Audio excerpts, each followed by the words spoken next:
This is the afternoon edition of the Weather Xtreme video for Thursday, April 23rd. I'm James Spann.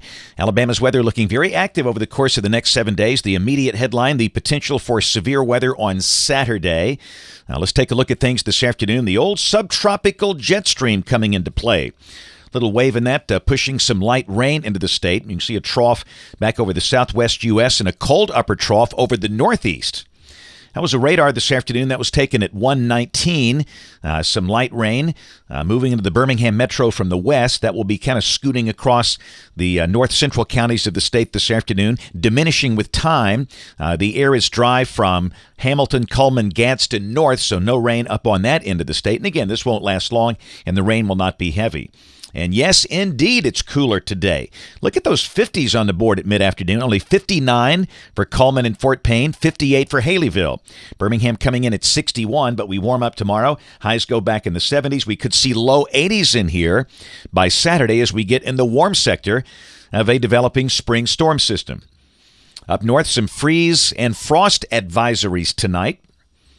Here's the overall convective situation for the rest of today and tonight. We have slight risks for parts of southeast Louisiana, parts of Texas, and the far eastern plains of Colorado. A marginal risk extends down to the Alabama Gulf Coast.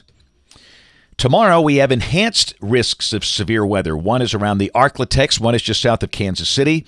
The slight risk extends as far east as Mobile. And, of course, this is the day that interests us, day 3, which is Saturday.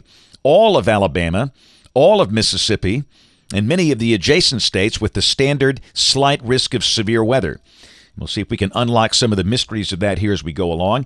Now, day 4, this is Sunday, a risk of severe weather over Texas and Oklahoma. And day 5, Monday, could be a significant risk of severe weather over parts of Texas, including Dallas-Fort Worth, the I-35 corridor. We'll see how that affects us toward the middle of next week. And this is the 7-day rain. This is valid through Thursday morning of next week, suggesting rain amounts of 2-3 inches around here. All right, let's take a look. The GFS, the 12Z run, valid at 1 o'clock tomorrow afternoon. The trough beginning to lift out of the southwest United States. And down below that, a surface low is over western Nebraska with potential for strong to severe storms south and east of that feature. But for us, the bulk of the day tomorrow should be dry. Only a small chance of an afternoon shower. When will the rain begin tomorrow night as the warm front lifts northward? Well, this is the high-res NAM, and this is 10 o'clock tomorrow night, and it's still dry. So if you've got something outdoors tomorrow night before midnight, there is a chance. There is no promise here. A chance you might make it with no rain. We have a lot of baseball games and softball games and things like that. So we'll mention rain beginning tomorrow night, but it could be after midnight before that happens. Now, this is Saturday, and that's your severe weather setup. We have a 993 millibar surface low near St. Louis. We are squarely in the warm sector. We could reach the low and mid-80s. And clearly, we could have some issues. Now, trying to be specific in when it's going to rain, when it's going to stop, we can't do that at this point. It's a fairly complex situation.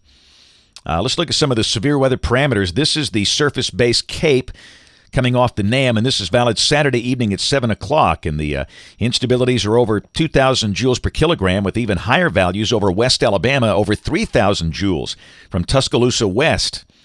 That's the most unstable air mass we've seen all year. This is the storm relative helicity from 0 to 1 kilometer, and you can see the really big numbers are a bit east of here, but still, that's certainly sufficient for rotating updrafts and the possibility of a few tornadoes. The low-level jet that's 5,000 feet off the ground, or where the pressure is 850 millibars. The higher speeds a little north and east of here, but still that's sufficient, certainly for severe weather. And this is what's pretty impressive. These are the energy helicity index values projected by the NAM Saturday evening at 7 o'clock, and we are in the 3 and 4 unit range here. Anything over 1 is pretty significant. We can see a max up there of over 6 units over parts of eastern Tennessee. So clearly there is a chance of strong to severe storms on Saturday. Now, this is the high-res NAM Saturday evening at 7 o'clock, and you can see it just has a few isolated storms out there. And quite frankly, that's problematic. You really don't want it to look like that. You'd rather see just a big rain mass. But those storms clearly could be severe Saturday afternoon. But again, some points about the day. No, it's not going to rain all day. Yes, I think the sun will be out at times. In fact, there could be several hours of sun on Saturday. We could see some morning storms, but the greater chance of severe weather will come Saturday afternoon and Saturday evening, especially in that time frame you're seeing there. And all modes of severe weather would seem to be possible. Large hail, damaging straight-line wind, maybe a tornado or two. So any storms that form Saturday will bear watching, and we'll certainly do that. And again, we can be a little more specific as the event gets closer. Now, Sunday, that wave is on by. We're in a dry air mass. Sunday, the high will be in the 70s, the sky partly sunny, and it should be a dry day. Monday, here comes our next wave, a surface low developing over Texas. But I think Monday we stay dry. The high will be in the mid-70s. Again, like Sunday, partly sunny. So 2 dry days, Sunday and Monday. Now, this is Tuesday. A very vigorous upper trough is approaching. But again, the good news, the GFS continues the idea of the surface low passing south of here. And if that's the case, we won't have any severe weather. We'll just have a lot of rain and maybe some thunder. That's Tuesday, and this is Wednesday. The surface low is still basically around Selma. So we'll mention a good chance of rain and storms Tuesday and Wednesday, but severe weather not expected as long as this is the case. Any severe weather would be south and southeast of that surface low. Maybe some heavy rain, maybe some flooding issues to deal with.